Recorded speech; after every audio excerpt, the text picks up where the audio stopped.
Ah, the resume. This simple sheet of paper, for better or for worse, is your primary tool when it comes time to getting a job. It's pretty scary. The other scary part is that the recruiting directors deciding your fate are only going to spend about 10 seconds looking at your resume, and they're comparing you against dozens and sometimes hundreds of other students.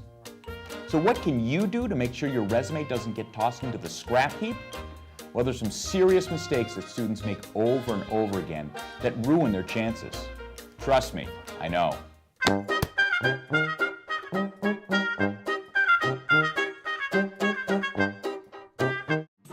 Typos. Who would send a resume out with a typo on it? A lot of people, actually. In fact, it's estimated that 20% of student resumes have typos on them.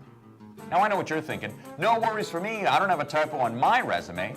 Well, that's what everyone thinks. I mean, no one would send a resume out knowing they have a typo on it, would they? I remember picking up a resume of a student who was very proud of his managerial skills. In fact, he was responsible for running a team of 8 employees. Yet when I looked at his resume, it said, responsible for ruining a team of 8 employees. Now, it's just one letter, and of course, spell check wouldn't catch it. I don't know about you, though. I wouldn't want to hire a guy who just ruined a team of 8 employees. Before you ever send your resume out, you need to make sure at least 2 other people proofread it. Hey. I know an even better place to start. How about the Career Center? Do you think they might have some folks who'd be more than happy to look at your resume and give you all sorts of advice? Of course they do. Writing style. Resumes need to be easy to read.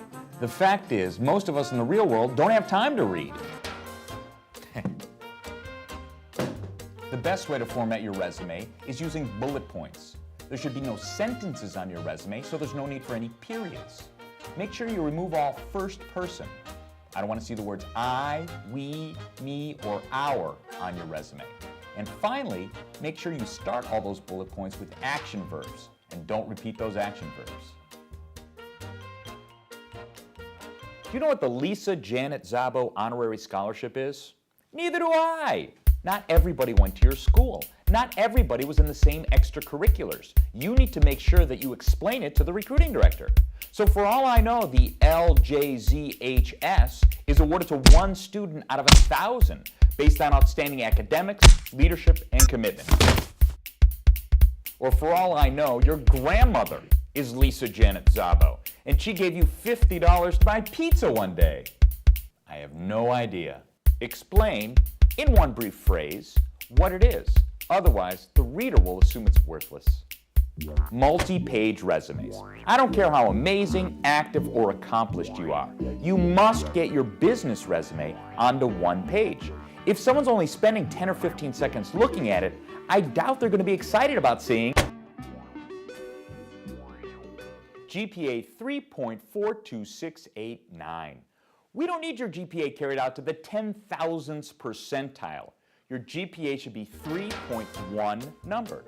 You're going to round up or down according to the laws of mathematics. So in this case, your GPA should be listed as 3.4. So there you have it, resume mistakes that students make over and over again. Make sure you avoid these and you'll definitely improve your chances of landing a job. Good luck.